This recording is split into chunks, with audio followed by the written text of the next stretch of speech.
नमस्कार मंडळी, स्वागत आहे तुमचं माझ्या एका नवीन ब्लॉगमध्ये. हा तर माझा पहिलाच ब्लॉग आहे. सकाळचे 7 वाजलेत आणि घराची धावपळ तर तुम्हाला माहितीच असते. कधी कधी वाटतं वस्तू स्वतःहून त्यांच्या जागेवर जाऊन बसल्या असत्या तर किती बरं झालं असतं. पण शेवटी हेच तर घर पण आहे. आता वळूया माझ्या सगळ्यात आवडत्या कोपऱ्याकडे, माझा स्वयंपाक. फोडणीचा तो खमंग वास सुटला की वाटतं सकाळचा सगळा थकवा कुठल्या कुठे पळून गेला. जेवण बनवणं ही माझ्यासाठी फक्त एक जबाबदारी नाही तर ते प्रेम आहे जे मी माझ्या कुटुंबाला रोज वाढते. आजचा बेत एकदम साधा आणि सोपा आहे. भेंडीची भाजी आणि चपाती. का कोणास ठाऊक प्रत्येक मुलाला ही भेंडीची भाजी आवडतेच.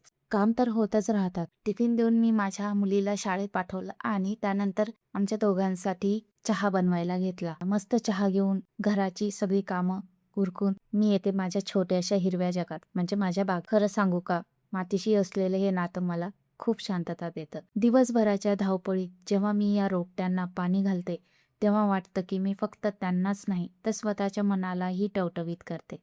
कधी नवीन बी लावणं तर कधी सुकलेली पानं काढणं, हे सगळं करताना एक वेगळाच आनंद मिळतो. आज माझ्या या लाडक्या झाडाला नवीन फूल आलंय.